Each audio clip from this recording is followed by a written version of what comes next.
A tripod. I'm gonna fly by the seat of my pants. This day in history,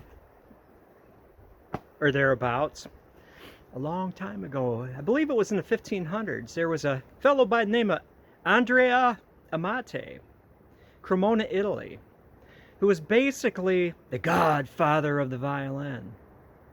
He had a lineage that went through various Amates, and one of the last ones, I guess, maybe the last one, was Niccolo Amati, violin builder. One of the founders of the Cremona tradition, Italy, violins. And so there were some students of Amati. I forget one of them, I'm sorry, I blank sometimes. But then there was Antonio Stradivari. And the family Guarneri. Three very famous violin makers. The instruments fetch premiums, beautiful instruments. By the way, they were Baroque. Not broke, but Baroque.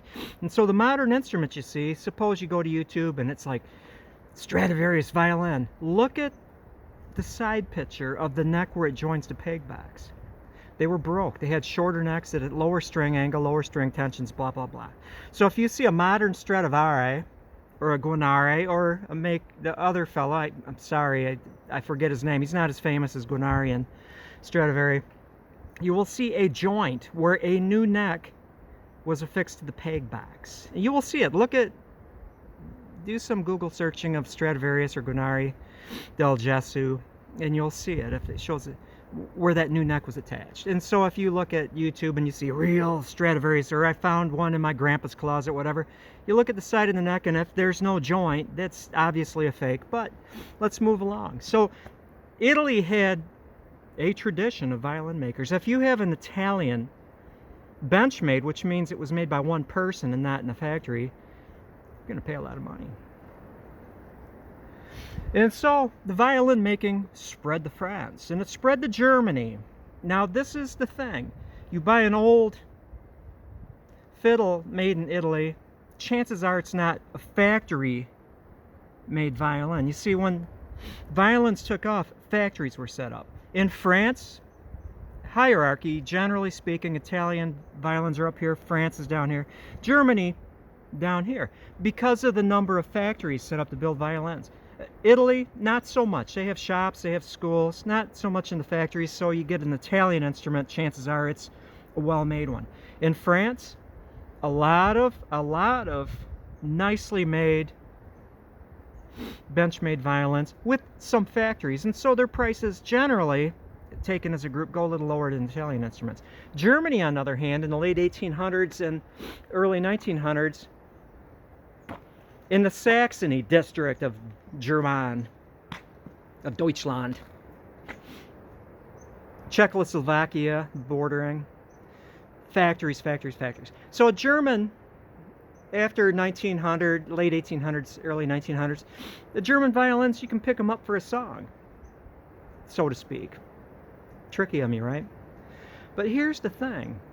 There were good quality bench-made, and that means, generally speaking, it was made by one person, you know, start to finish, a beautiful instrument. There are bench-made violins to be had in Germany, and of course France, and of course Italy. And I spoke earlier, JJ&R Investment Company, I spotted violin on eBay in beautiful shape. I mean, it looks beautiful.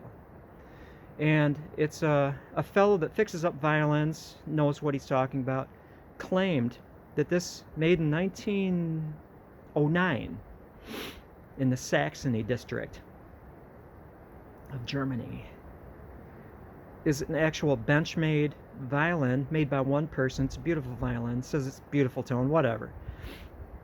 12 hours until the bidding stops, and it's currently at $311. You know, you do some research, you find the person's name, if it's a proper label, which it probably is. You know, a lot of these factory-made German violins back there had Stradivari labels, and they were fakes, you know, whatever. But this one has a fellow's name. Not going to say it because I don't want to let the cat out of the bag. You might snipe me at the last minute. $311 so far for this beautiful, it really looks beautiful. 1909 German Benchmade. And I just asked the guy, I go, I'm going to bid on it anyway because, you know, $311 if I can get it for under $4. It's a deal. But he seems to be a good character because he sells a lot of violins. This is what he does. Sets them up, repairs them and stuff like this. So I kind of trust him. But I asked him, are you 90% sure? I'm not going to ask for 100%. 90% sure this violin that I'm going to bid on anyway, it's going to determine what my final bid is. When I snipe in the last 10 seconds, I'm going to swoop in like a carrier pigeon, landing on a carrier. I asked him, 90% sure that it's actually a Benchmade violin made by one violin maker. I'm sure he's going to say yes, because so far I've asked him questions about things and he's been honest. And that is it. Off to Roger City, the city of Rogers, our retirement house. And I'm telling you, at first it was like in 5 years I'm going to retire, but then it's like in 3 years I'm going to retire, but then it's 2 years. And I'm going to show you a picture of the living room in a thumbnail. You'll see what I mean if you like old stuff. In somewhat disarray because we're still painting, and so there's stuff in another room in the living room, but blah blah blah. You'll get the flavor of it. Anyway, have a good day. Invest in your violins now, but be smart about it.